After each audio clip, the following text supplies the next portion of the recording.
Billy Lee, Limerick football manager. Billy, I suppose, look, we're back in the swing of things insofar as we've had confirmation of fixtures, we've had training, we've had the what we've wanted to look forward to for a long time, and that's I suppose a definitive plan as to how the season's going to look. I suppose first of all, tell us what's it like to be back.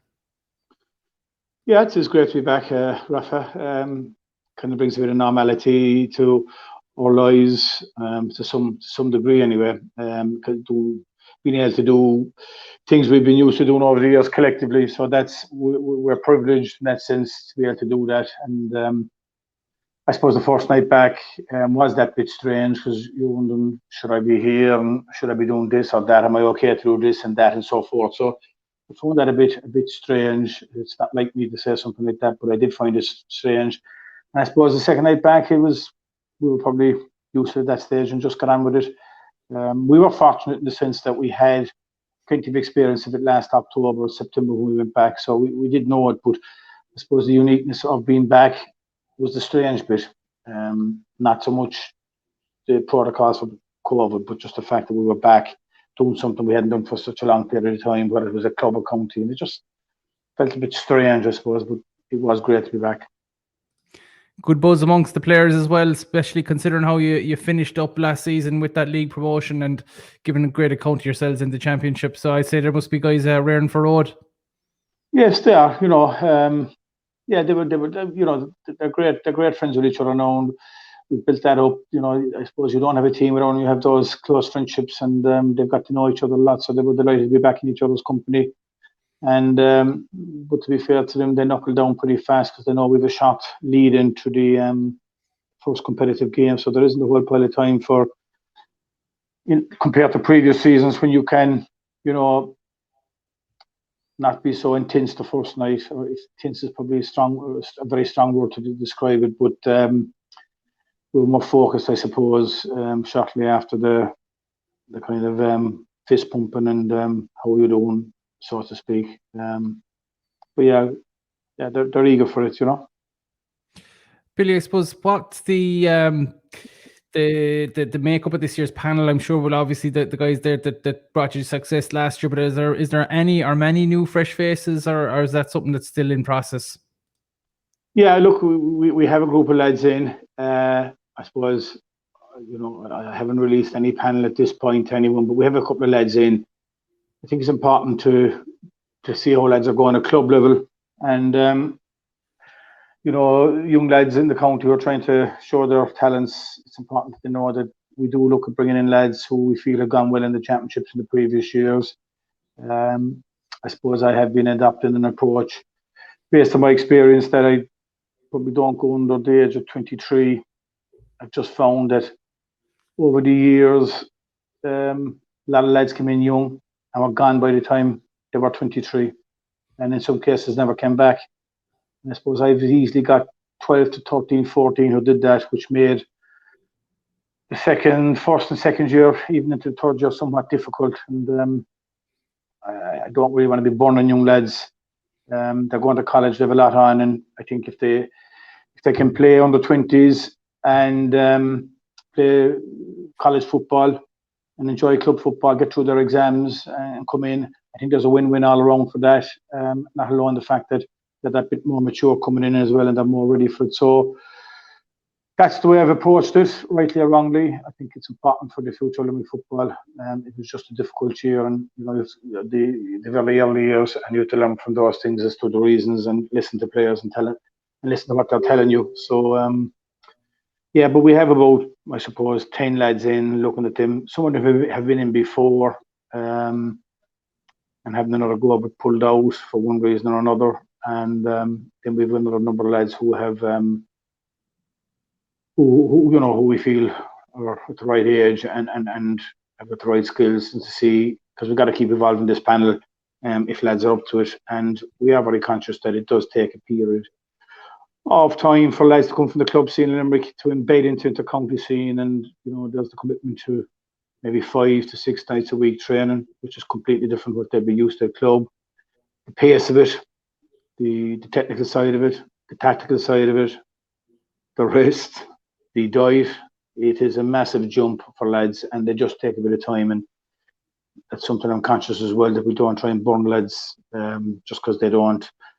They can hit the ground running, but after a short space of time, they find that intensity catching up with their bodies because their body's not used to it. But we don't write them off quite quickly. We give them time, and I think we've seen that this year already. Now, where lads we brought in last year, you can see them matured, and they've got stronger and they're more confident in themselves. So I suppose as quickly as we're trying to focus on, what we have, it's important to try and keep evolving the panel and help lads grow and develop into themselves. And confidence and belief in themselves is a massive two words that that don't come readily to lads in counties like us. So you've got to develop that and build that into them as well.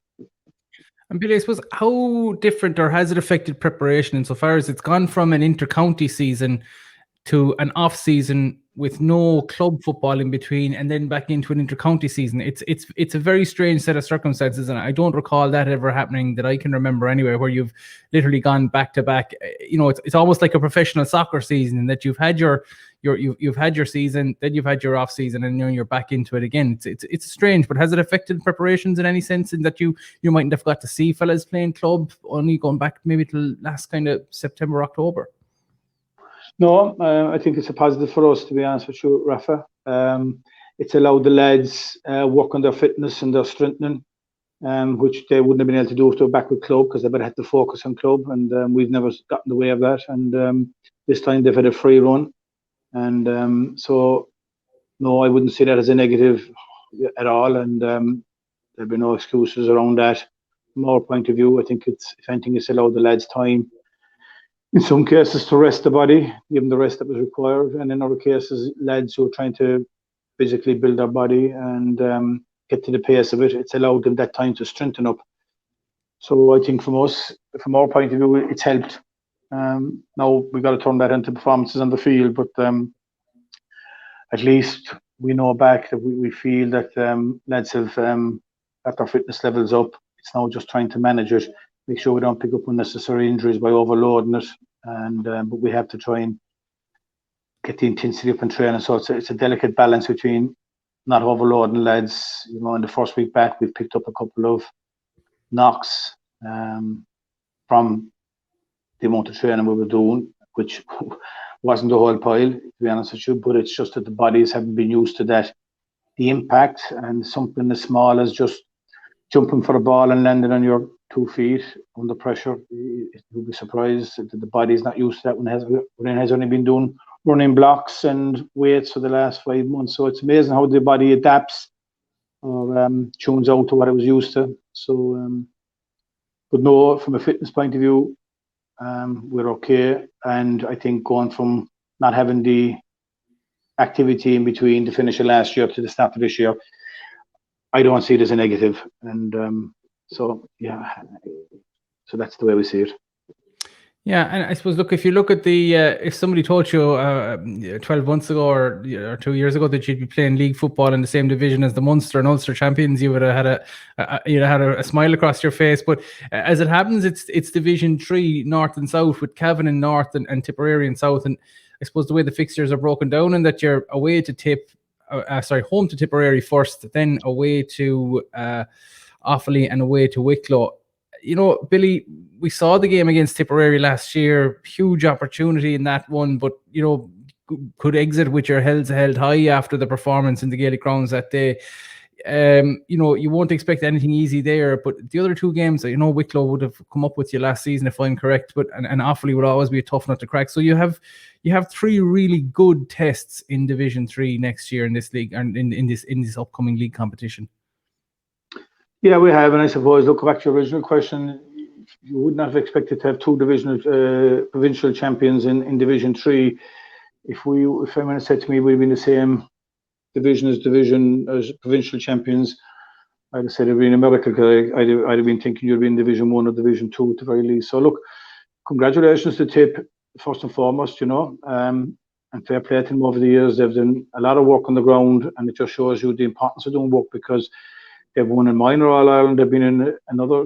They were second best to Kerry in another minor All-Ireland. They were in under 21 All-Ireland, and they beat Kerry in another under 21. So there's been 4 teams there, hard work put in by the people on the ground. So it was great to see teams like that getting their day in the sun, because that gives encouragement to all of us. And, if the work is done, anyone can get there. Kevin were in a lot of under-21 All-Irelands not too many years ago either, and winning a couple of them, I think. Not sure if they won them, but they certainly won the Ulster Championships. So that gives encouragement to all teams, that if you have the right structures and there's an amount of people working on the ground, which there is now with Limerick over the last number of years. There's a lot of work being done for the academy up. So that should give encouragement to everyone, just to see Tip and Kevin, who are Division 3, as it turns out, at the level we are this year. So that gives them encouragement to keep on. And like I always say, you don't get anywhere in life unless you do hard work. No one's going to hand you, if you're in a job and you're looking for promotion, you're not getting it because someone thinks, you're a decent guy, or you deserve it. You really deserve it if you put in the hard work. And so look, hopefully over the coming years, Limerick football can prosper in that space. I suppose back to the games. I suppose going into the semi-final last year, we were Division 4. We had got promotion. We had momentum coming out of the league, and the big thing was to try and hit the ground running in the championship. We were fortunate to do it against Waterford. The lads played really well in the first 20-25 minutes, and made it difficult for Waterford to catch up. But Waterford dominated the first, I would say, 20 minutes of the second half. So there wasn't much in it when it came down to it, even though the scoreline might look differently. They had a lot of shots from distance that they didn't take. It could have been different, but thankfully we got out of there. And then obviously we went in against Tip, and my expectation was because we're going up to Division 3, was to see how competitive we could be with them on the day. And I suppose, look, I just always feel sometimes in life, sport, you see these things happening. I always think back to Liverpool winning the European Cup in 2005, and I don't know how they won it, but sometimes your name is on a trophy, and look, they've deserved it over the years, and that's the way it happened. And they didn't give up when we were the better team in the first half and 7 points down. They showed the kind of team they are. They had plenty of character, plenty of big day performers. They were in Ireland semi-final against Mayo in 2016 or 17, whatever year it was, and they came out fighting. And we kept at it then after the break. So I walked away after the Gaelic grounds realising, look, we can compete with these teams now, and the lads have done a lot of work to get themselves into that. But being competitive, as we saw in the Munster semi-final, doesn't guarantee victories. So to me, the first thing is we got to be competitive against Wicklow, Offaly, and Tipperary, and then work hard enough, and maybe you make your own luck. I'm a firm believer, the harder you work, the luckier you get, and there's no other way to put it. We go to Aughrim, and the previous time we were in Aughrim, we played against a Gale, as all you could call it, the first half. We didn't in a good position, but the victory didn't transpire, and we were very disappointed in the second half. So it's not an easy place to go. We beat them last year. They're going to have the tail between their legs because of that. I'm not sure what happened to them on the day, but they conceded 5 goals to us, which was a bit unusual for them. So, and Offaly themselves. But look, all we can ask for at this point is to be competitive and work hard and see where it takes us. And we can worry about where our position is then and where we face Division 3 North, whether it is in promotion playoff or a relegation playoff. I'm not concerned at this point. We just got to concern with our own fixtures for now, and one step at a time then. Yeah, and that championship draw as well. We'll see you pitted against familiar foes in Waterford, and a team that, you had a good win against them in the championship last year, but again, hard fought and really hardly contested. The league encounter was the same as well. So it's against a team that you have experience of, and that you have, you won't be going into that one with your eyes closed either. No, absolutely not. They've got a good man going in over them this year, and Shane Renan. Shane myself will be quite close. As it turns out, he took on the academy team I had for the 2 years prior to coming in here.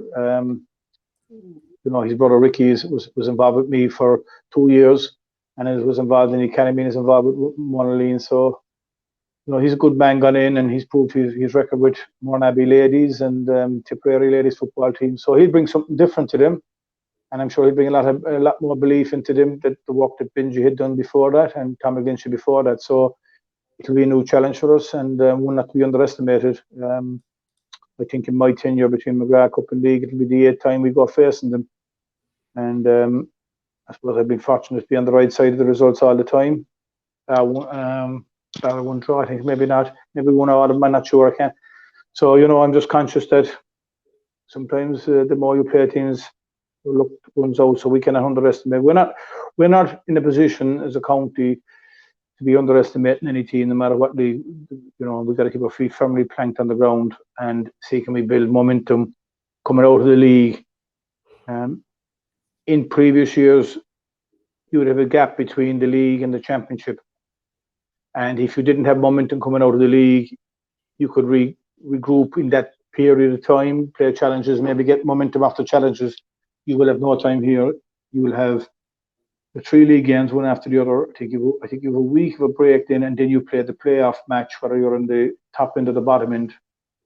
And then the league finals are on the following weekend. But we will not be in that because we're playing championship the week after. And any team up and down the country who are in the league final, and if their first round of the championship is the week after, they won't be playing the league final. And that's the governance from Croke Park. So you have no space. You have to be ready for it, and you have to put any disappointments or potential celebrations to one side, and just knuckle down pretty fast, or you'll be getting caught. Yeah, and I suppose, look, we saw the importance of getting out of that Division 4 last year. I suppose consolidation is a cliche that's often used, but that would be a huge achievement in itself this year, would be to retain that status and to have another good championship run. It's all about building for this Limerick football panel and this team, isn't it, Billy? Yeah, I think so. I think they're a young team still learning, and I'd hope to think that they mightn't have peaked their best yet. That's something. It's just my own opinion. There's nothing based on that. Just that I think they're a young team. They're learning. They're willing to learn. They're willing to work. The squad is getting more competitive. I'm looking at something like 45 fellas around the training ground the past week. It wasn't too long ago when I had the challenge of trying to get lads in, and 53 people turned us down. So that'll give you the turnaround that's come, and fellas are willing to come and have a go at it. So I think that'll evolve the squad. The squad is young, and a lot of them have been around, have a lot of experience. So please God for Limerick football, whoever is at the helm of it, whether it's me or the next man in, that we continue to move forward and grow, and certainly trying to, at the very least, hold on to where we are at the moment from the work we've done would be essential step in that direction.